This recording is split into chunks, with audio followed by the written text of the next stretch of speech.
Salut, c'est Rémi. Alors dans cette vidéo, je vais vous donner deux questions que vous devrez vous poser lors de conflits. Dans la vidéo précédente, je vous avais déjà donné deux questions. Là, il s'agit de deux nouvelles questions. Et puis à la fin de cette vidéo, je vous donnerai aussi une question plus personnelle. Je vous poserai une question plus personnelle à laquelle j'aimerais que vous répondiez sous cette vidéo. Alors le problème avec les conflits, c'est qu'on voit souvent les conflits de façon négative. Et effectivement, si les conflits sont mal gérés, ça peut avoir des conséquences négatives sur notre vie, des impacts négatifs sur notre vie. Par exemple, ça peut nous faire perdre du temps ou de l'énergie. Ça peut nous ralentir. Les conflits, ça devient aussi vite épuisant ou stressant s'ils sont mal gérés. Ça va nuire aussi à nos relations si les conflits donc dégénèrent en querelles et en disputes. Et puis, ça nous fait perdre de l'estime de soi ou de la confiance en soi si les gens avec lesquels on est en conflit utilisent de la manipulation. Alors face aux conflits auxquels on a affaire, l'idée que j'aimerais développer ici, c'est que nous pouvons et nous devons choisir les conflits dans lesquels nous entrons. Nous devons choisir nos conflits. Alors, je vais vous parler tout de suite de la loi de Pareto, la loi des 80-20 comme on l'appelle aussi. Pourquoi? Vous allez comprendre tout de suite. Pareto est un économiste qui avait remarqué que dans les économies non régulées, 80% des richesses appartenaient à 20% des personnes. Et inversement, 20% des richesses appartenaient à 80% des gens, ou plutôt 80% des gens possédaient 20% des richesses. Eh bien cette loi de Pareto, en fin de compte, c'est une loi naturelle qu'on retrouve dans plein d'endroits. Par exemple, on la retrouve dans l'efficacité personnelle. Si vous regardez votre emploi du temps, vous allez vous rendre compte que 80% des tâches que vous effectuez ne donnent que 20% des résultats que vous avez. Et inversement, 20% des choses que vous faites vous donnent 80% de vos résultats. Si vous êtes un entrepreneur, regardez vos clients et vous allez vous rendre compte que 80% de vos clients génèrent chez vous 20% de votre chiffre d'affaires. Et inversement, 80% de votre chiffre d'affaires, vous le devez à seulement 20% de vos clients. Eh bien, les conflits, on peut dire que c'est pareil. Si on étend la loi de Pareto, on peut imaginer que 80% des conflits dans lesquels on pourrait s'en mêler n'auraient que des petites conséquences sur notre vie, des petites répercussions, alors que 20% des conflits, donc une petite quantité de conflits, pourraient avoir de grosses conséquences, des conséquences lourdes sur notre vie.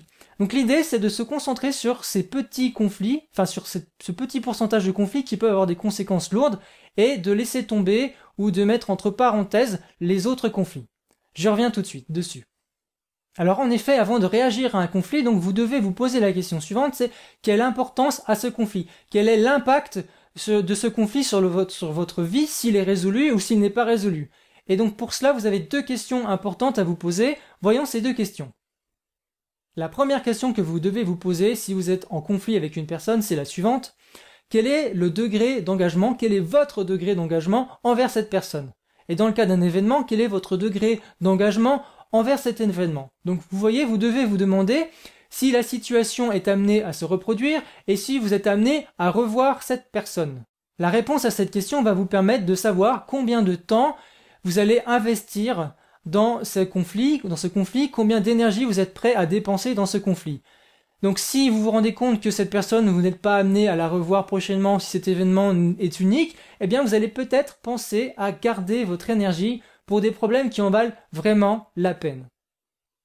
Et inversement, si ce conflit peut engendrer des problèmes avec des conséquences lourdes, des conséquences importantes sur votre vie, si c'est un problème avec des personnes que vous êtes amené à voir régulièrement, que vous connaissez très bien, que vous voyez souvent et que vous verrez encore souvent, par exemple des membres de votre famille, eh bien, ça peut valoir la peine à ce moment-là, au contraire, de prendre le temps de bien réfléchir, d'entrer dans le conflit, mais avant d'entrer dans le conflit, avant donc d'agir, c'est de vraiment prendre le temps de réfléchir à vos paroles et à vos actes, et à leurs conséquences. Quelles vont être vos paroles, vos actes et vos conséquences, puisque ceux-ci auront des conséquences importantes sur le reste de votre vie, sur le reste de vos relations avec ces personnes. Et cela m'amène à vous poser la deuxième question, qui est la suivante. Quelle importance accordez-vous à cet événement? Quelle importance accordez-vous à cet événement? Et là, vous pouvez mettre une note entre 1 et 10 pour vous aider à évaluer la situation.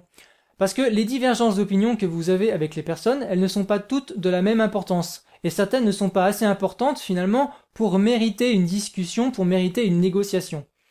Et puis vous devez aussi tenir compte de la portée du problème en question avant de défendre votre point de vue avec force. Si le problème ne pose pas de conséquences lourdes, ça ne vaut pas forcément le coup, donc comme je le disais à l'instant, de vous défendre à votre avis avec force. Donc si je résume, demandez-vous le degré d'importance du désaccord pour faire la différence entre les conflits qui valent la peine d'être affrontés et les autres, ceux qui ne valent pas la peine d'être affrontés, ceux que vous pouvez mettre de côté. Enfin, j'aimerais vous poser tout de suite une dernière question, j'aimerais que vous y répondiez maintenant. Dans les conflits que vous traversez actuellement, quel est le résultat final que vous aimeriez? Dans les conflits que vous traversez actuellement, quel est le résultat final que vous aimeriez avoir? Quel est le résultat final que vous aimeriez?